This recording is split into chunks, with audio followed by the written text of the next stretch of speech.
Halor ke jing pau Kyrteng ke Agatha kes sangma MP Berim Natura Lok Sabha Parliamentary Constituency kabapat mentaya ke kam chairperson ke Meghalaya State Commission for Protection of Child Rights MSC PCR haka Thup kum kawai na kinoyalap bahakmat lani ke star campaigner Jong ke National People's Party NPP na kebenta ke election MLA ha Assam bat election Kyrteng samoy na Koridang MLA Constituency haka Jelan Nagaland Umentri rangba ke Jelau Conrad kes sangma ubadayu National President ke NPP haka no sengi jong ka arpusan tarik luber arja arpunrio ula Pyntip malapha pendam no ya ka Kyrteng jongka haka arpu tarik luber arja arpunrio ke NPP lingbau abhaya Kashyap u National General Secretary kalapha jing tho sya ka Election Commission of India lem ka Thup jong ki noyalap election bahakmat na ka benta ka election MLA ha Assam bat ha ka election Kyrteng samoy ha Koridang MLA Constituency ha ka Jelan Nagaland bakun Thup ya ka Agatha nalor u Conrad uba Preston Tensong uba Snyau Baharang Dhar u James Kis sangma nalor kiwe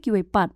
Kikai por kubor kila kedo baka don ke jing sngo lengo da ki babun baka Agatha ka pau Kyrteng nalor baka dei ka chairperson jong ka commission la kedo bakum ka chairperson ka don ya ka kerdan kat kum ki kendon an ban pet ya ka bha ka miat ki khana bat la da ka sim benta ki kam yalap election kan pau bakam buram ya ka kam baka ban bat pen khen ru ya ki kendon Shu lapan phalang ru shaka jinga day bat ka kong Pidalia toy chairperson Berim ka Meghalaya State Commission for Women MSCW kabla shaweng na ka kam nalor ka jingkno baka don benta ka sanyima haka por election MLA arja arpulai da ka bakershan yo ba wailat miki shilau Kyrteng ka NPP na jowai Uba polling do umentri Berim katanat social welfare ulaong baka jingweng ya ka kong Pidalia toy la pensyong nong rem na ka jingpen ken ya ka MSCW arja arpusan Halor kini, umentri rangba ulong baka don kejing bakla na marga Agatha kam syam lakwa banyalap election daga baong bakam ya hap Henry kejing Pyntip ka Poi Slam Show National General Secretary badla tap lang ya ka Kyrteng jongka na marga dei ka dkhot jongka party. That was in fact incorrect. And we have already written to the Election Commission to delete her name. And just to share with you, she had already shared with me in the beginning that she will not be campaigning as it is not proper for to campaign.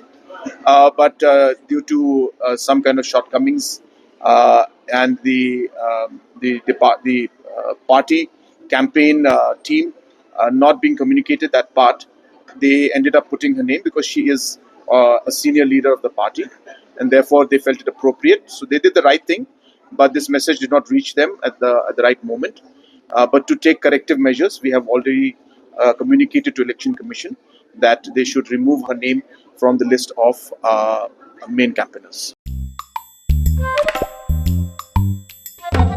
Habatin, pej bahagi kishap, kashap plus F. Ka plus F? Hakabam bangibam dunaki eki bataya kamet. Namar kata habathiru atau kau kamlu ka umpnyang kadut pej ya kashap plus F haka jingsom.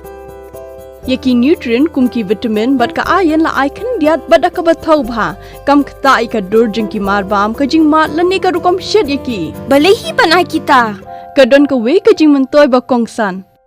ka kot ka kia ka nutrition ba khambha ka jing im ba khambha pendon kam daki marbam madon ka sharp plus F menta ka sni Lawan Ra Shafi Lingba ko office jong Commissionerate of Food Safety Meghalaya